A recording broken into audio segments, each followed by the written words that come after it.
2월 12일 1908년 6세의 마지막 황제가 퇴위, 2000년 황제시대가 끝나다. 1908년 청나라의 운명이 흔들리는 순간 3살배기 어린 황제 부이가 자금성 태화전에서 즉위했습니다. 이 장면은 청나라 276년 역사의 마지막 페이지를 여는 순간이었습니다. 황제의 옥좌에 앉은 부이는 눈물을 흘리며 "아빠, 너무 힘들어요. 빨리 집에 가고 싶어요 라고 말했지만 그의 운명은 이미 결정되었습니다.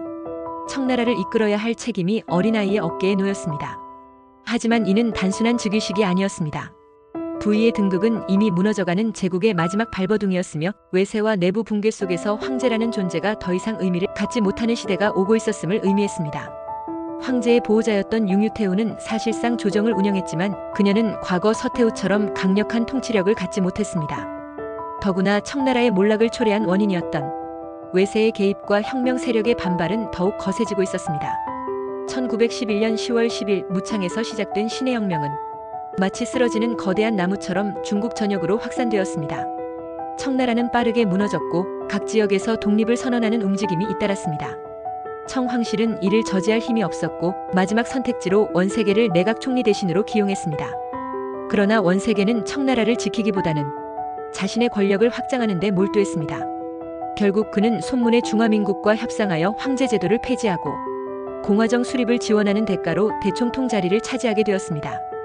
1912년 2월 12일 청황실은 결국 부이의 퇴위 조서를 발표했습니다. 이 조서는 청나라가 공식적으로 종결되었음을 의미하는 것이었고 중국 역사에서 2000년 이상 지속된 황제 시대가 끝났음을 알리는 신호탄이었습니다. 융유태후는 마지막으로 원세계와 협상하여 황실의 안전을 보장받았고 부이는 자금성에서 생활할 수 있도록 조치되었습니다. 하지만 이는 과거 황제가 누리던 권력이 아닌 단순한 보호 조치에 불과했습니다. 더 이상 부이는 나라의 주인이 아니었고 이제 중국은 새로운 시대를 맞이하게 되었습니다. 청나라가 무너지고 중화민국이 건국되면서 중국은 역사상 처음으로 공화정 체제로 전환되었습니다. 이는 단순한 왕조 교체가 아닌 중국 사회 전체가 근대화로 향하는 거대한 변화였습니다. 황제의 권력이 신성한 것이 아니라는 인식이 생겨났고 국민이 주권을 행사하는 시대가 도래했습니다. 이는 이후 중국의 혁명과 사회 변화의 중요한 계기가 되었으며 더 이상 절대권력의 황제가 존재하지 않는 새로운 체제가 구축되었습니다. 부이는 퇴위 후에도 황제로서의 정체성을 유지하려 했지만 시대는 그를 더 이상 황제로 인정하지 않았습니다. 그는 일본의 괴뢰국 만주국의 황제로 다시 즉위하기도 했지만 이는 진정한 통치자가 아니라 일본의 꼭두각시에 불과했습니다. 결국 제2차 세계대전이 끝난 후 그는 공산당 정권에 의해 수용되었고 평범한 시민으로 생을 마감했습니다. 이는 한 시대의 종말과 함께 새로운 중국의 시작을 의미하는 것이었습니다. 청나라의 마지막 황제 부이의 생애는 단순한 한 개인의 비극이 아니라 중국 역사 전체가 변화하는 과정의 상징적인 사건이었습니다.